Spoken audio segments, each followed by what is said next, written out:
question of why I thrift, I think I like the aspect of it that you're digging through something you might find valuable, like a treasure type of thing.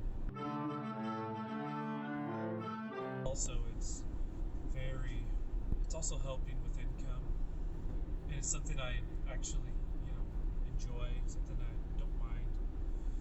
And it's sunny today. My glasses on. There is sort of a dopamine hit for sure, like when you find something that's valuable and then you can make money off of it. Like there's something in there. It's also something that like you find things that you wouldn't have found before that you kind of want to learn about as well. You find something weird and you're like, what the heck is this thing? Then you can kind of be like this thing is really interesting. What's going on about it? You learn about its history and then you learn something new. And it could be just something tiny, but something you didn't know before. I feel like anything that you know can be repurposed in your life to be applied in an interesting or good way. I don't think necessarily that everything is that way, and then with that knowledge, you might bounce off of that to something else that might be not just beneficial for you, but for the people around you and for your family. The possibilities are endless in terms of that, so at least that's what I think about. My day job, I work as a grounds person at a ski resort, and that's good, but it doesn't give you a whole lot of money. And I find working in a place like that for more than 4 hours a little bit cumbersome, to say the least. I don't really enjoy it that often. So I'll work 4 hours and I'll do stuff like this. I'll do different things. I feel like it keeps things a little more interesting, life in general, And what I want to actually do with my life, I think I want to be a forest ranger. I'm getting a degree in anthropology, bachelor's degree in anthropology. I don't actually want to do anything in anthropology. I find it interesting, people and cultures. That's why I did it. But in the beginning, when I was going to school, I thought I wanted to be an animator. So, an animator, and not for games, but for movies. And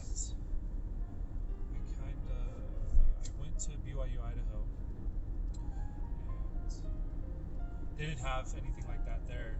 But my plan was to transfer to BYU Provo because they had a great animation program.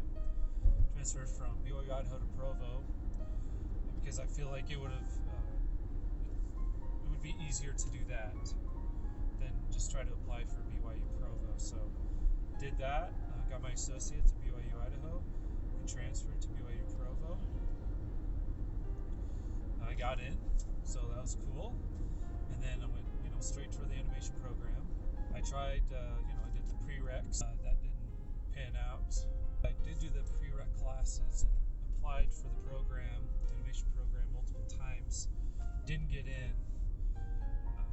And then when I was thinking about if it's really something I wanted to do, I realized that, I like to draw, I like to be creative, and I love animation.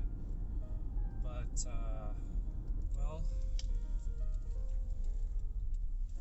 I didn't like drawing for hours on end. I didn't like sitting in a dark room, either animating or drawing for long periods of time. And really obviously there's more to that. You can use your creative nature in an animation job, but I just felt too antsy sitting down for that much time and doing something like that. basically just troubleshooting on the computer when you don't know how to do something.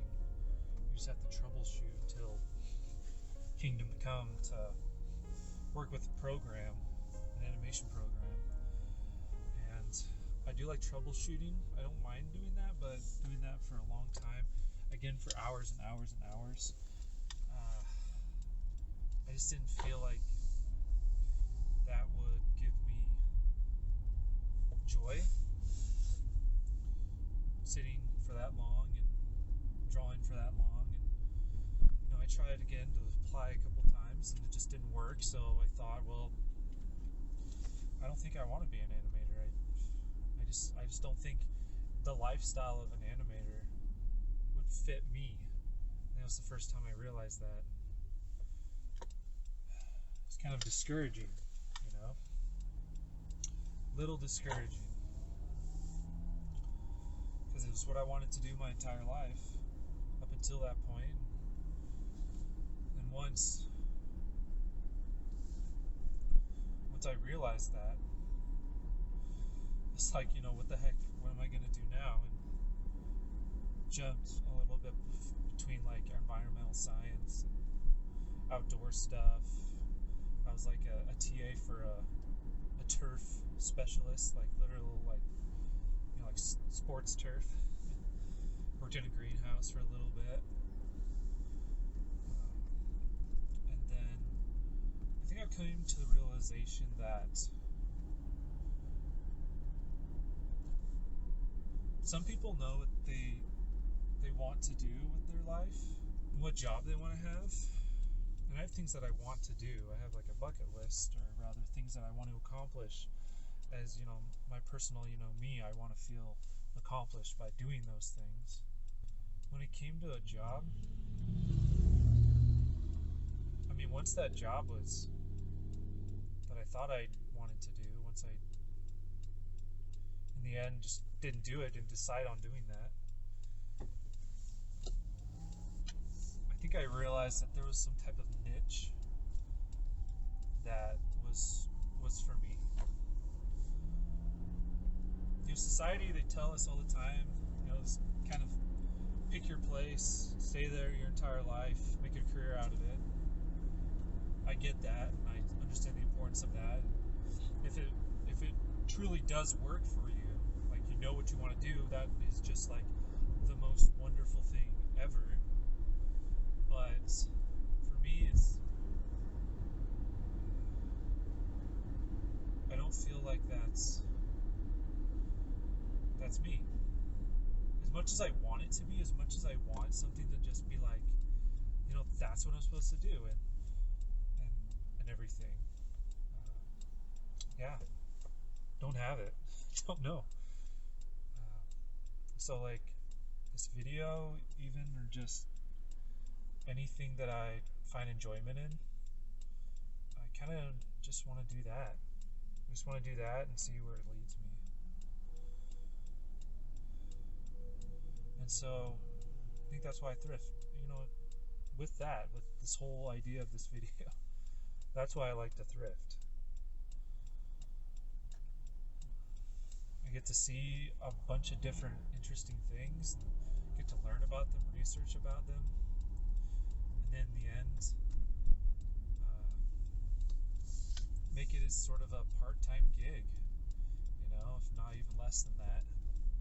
But it's one of those job opportunities that you can earn money even when you're doing something else. So I can like post things online, and then those things are just kind of sitting there waiting to be bought, and then somebody comes along and buys them, and then I make money off of that, and that helps too.